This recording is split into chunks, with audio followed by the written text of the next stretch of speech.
ओम श्री गणेशाय नमः। ओम गुरुदेवाय नमः। जिन जिन का तुम शोषण करते हो उनके प्रति तुम्हारी मैत्री धोखा है। तुम वस्तुतः शत्रु हो। सब तरफ शोषण चलता है, सब संबंधों के नाम पर शोषण चलता है। तुम प्रेम भी करते हो तो भी शोषण है। तुम प्रेम इसलिए नहीं करते कि तुम्हारा दूसरा मूल्यवान है। उपनिषदों ने कहा है कि कोई पति पत्नी को इसलिए प्रेम नहीं करती है कि पत्नी मूल्यवान है। पति पत्नी को इसलिए प्रेम करता है कि उसका स्वार्थ है, उसका सुख है। पत्नी से सुख मिलता है इसलिए प्रेम करता है, और जिस दिन सुख नहीं मिलेगा उसी दिन प्रेम समाप्त हो जाएगा। तुम्हारा प्रेम, तुम्हारे संबंध, तुम्हारी मित्रता सब सीढ़ियां हैं, और दूसरे का साधन की तरह उपयोग करना अनीति अगर है तो इस जगत में नैतिक व्यक्ति खोजना बहुत ही मुश्किल है। तो तुम्हारा उपयोग न कर रहा हो, जो भी तुम्हारी आंख पर चढ़ा हो नशा, धन का, पद का, प्रतिष्ठा का, अहंकार का, बस हम उसी से देखते हैं। सारी दुनिया हमें उसी रंग में रंगी हुई दिखाई पड़ती है, और सत्य हमें तब तक दिखाई नहीं पड़ सकता जब तक कोई भी चश्मा तुम्हारी आंख पर है। इसलिए ज्ञानी पुरुषों ने कहा है, जब तक तुम्हारी वासना है तब तक तुम सत्य को न देख सकोगे, क्योंकि तुम रंगोगे, तुम्हारी वासना रंग देगी।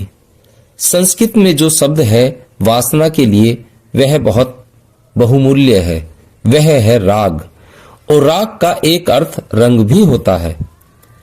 जब तक तुम्हारे मन में राग है तब तक तुम्हारी आंखों में रंग है।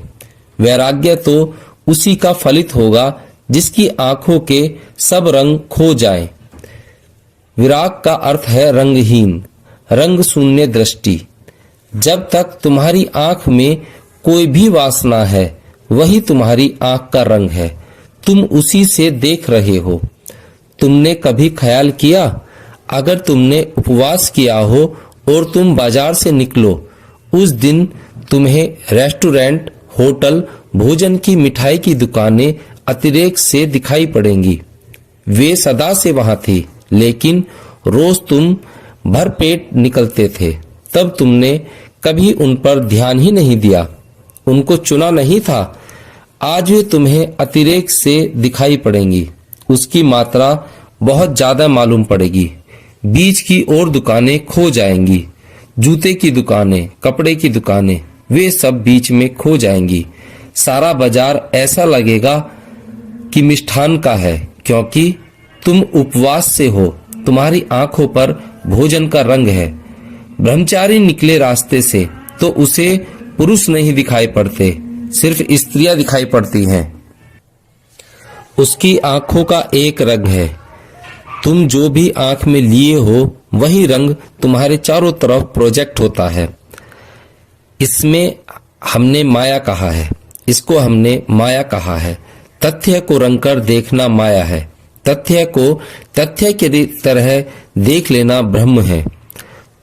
तब तुम बाजार से गुजरते हो, तुम्हारी आंखें खाली हैं, तब तुम चुनते नहीं, तब तो जो है वह तुम्हें दिखाई पड़ता है।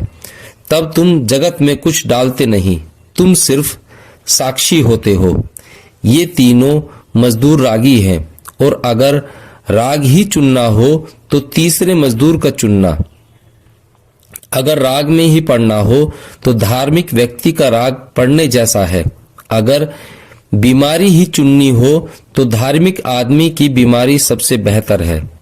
अगर कहीं जाना ही हो तो मंदिर की तरफ जाना। कम से कम गुनगुनाओगे तो, कम से कम प्रफुल्लित तो दिखोगे, प्रफुल्लित तो हो जाओगे। वह भी भ्रम है, वास्तविक नहीं है। लेकिन सपना ही देखना हो तो अच्छा देखना, बुरा क्या देखना। सपना ही देखना हो तो भिखारी का क्या देखना, सम्राट का देखना। लेकिन सपने भी तुम्हारे हाथ में तो नहीं है। तुम अपना सपना भी तो नहीं बदल सकते। तुम लाख उपाय करो कि सम्राट होने का सपना देखूं, इससे क्या फर्क पड़ता है।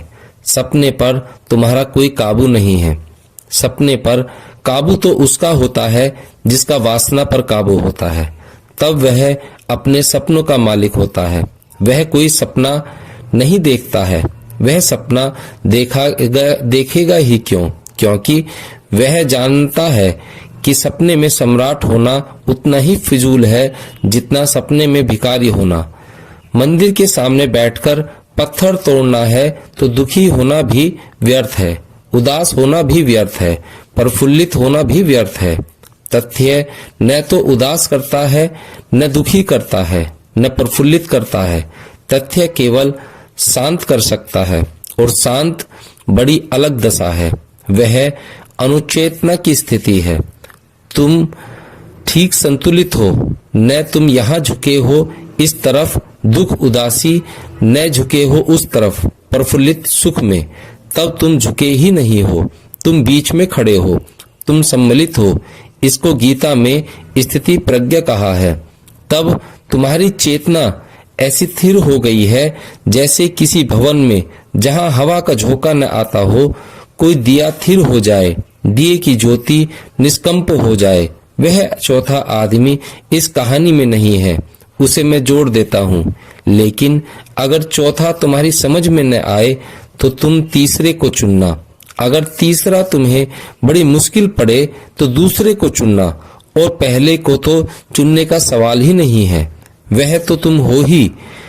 तुम्हारा जीवन एक क्रोध है, एक आक्रमण है, हिंसा है। ऐसा नहीं है कि तुम कभी कभी क्रुद्ध होते हो।